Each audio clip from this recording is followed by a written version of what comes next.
नारायणं नमस्कृत्य नरं चैव नरोत्तमं देवीं सरस्वतीं व्यासं ततो जयमुदीरये। श्री अग्नि पुराण दूसरा अध्याय मत्स्यावतार की कथा। वशिष्ठ जी ने कहा, अग्निदेव, आप सृष्टि आदि के कारणभूत भगवान विष्णु के मत्स्य आदि अवतारों का वर्णन कीजिए। साथ ही ब्रह्म स्वरूप अग्नि पुराण को भी सुनाइए, जिसे पूर्व काल में आपने श्री विष्णु भगवान के मुख से सुना था। अग्निदेव बोले कि वशिष्ठ जी सुनो, मैं श्री हरि के मत्स्य अवतार का वर्णन करता हूँ।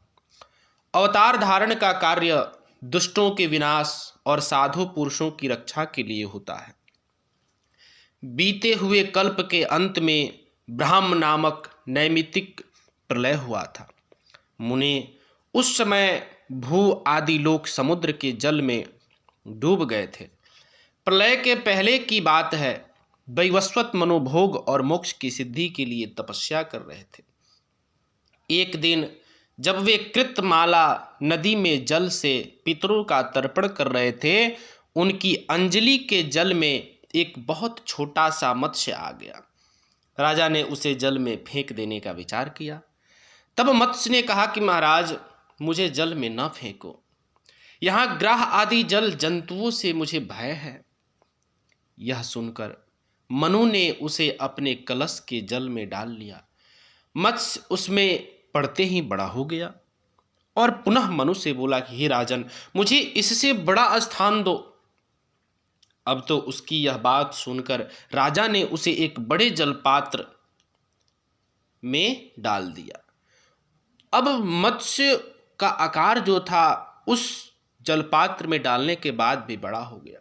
बड़ा होकर फिर मत्स्य ने बोला कि हे मनो, मुझे कोई विस्तृत स्थान दो। तब उन्होंने पुनः उसे सरोवर के जल में डाला, किंतु वहाँ भी बढ़कर वह सरोवर के बराबर हो गया और बोला कि मुझे इससे भी बड़ा स्थान दो। तब मनु ने उसे फिर समुद्र में ही ले जाकर डाल दिया। वहाँ वह मत्स्य क्षण भर में 1,00,000 योजन बड़ा हो गया। उस अद्भुत मत्स्य को देखकर मनु को बड़ा विस्मय हुआ। वे बोले कि हे, आप कौन हैं? निश्चय ही आप भगवान श्री विष्णु जान पड़ते हैं। नारायण, आपको नमस्कार है।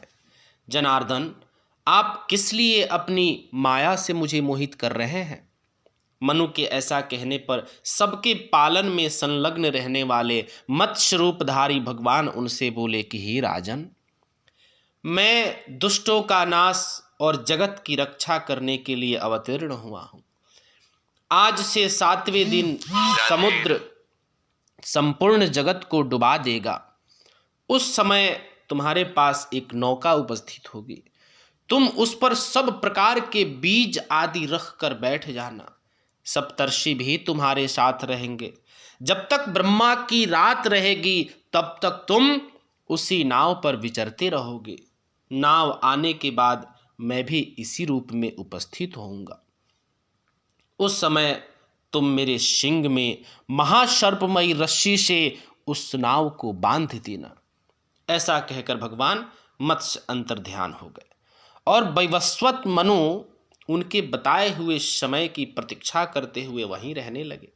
जब नियत समय पर समुद्र अपनी सीमा लांघ कर बढ़ने लगा, तब वे पूर्वोक्त नौका पर बैठ गए। उसी समय एक सिंह धारण करने वाले स्वर्णमय मत्स्य भगवान का प्रादुर्भाव हुआ। उनका विशाल शरीर 10,00,000 योजन लंबा था। उनके सिंह में नाव बांधकर राजा ने उनसे मत्स्य नामक पुराण का श्रवण किया, जो सब पापों का नाश करने वाला है। मनु भगवान मत्स्य की नाना प्रकार के स्तोत्रों द्वारा स्तुति भी करते थे। प्रलय के अंत में ब्रह्मा जी से वेद को हर लेने वाले हयग्रीव नामक दानव का वध करके भगवान ने वेद मंत्र आदि की रक्षा की। उसके बाद वराह कल्प आने पर श्री हरि ने कच्छप रूप धारण किया। इस प्रकार से अग्निदेव द्वारा कहे गए विद्यासागर स्वरूप आदि आग्नेय महापुराण में मत्स्यावतार वर्णन नामक दूसरा अध्याय पूरा होता है। जय श्री राधे, जय श्री कृष्ण।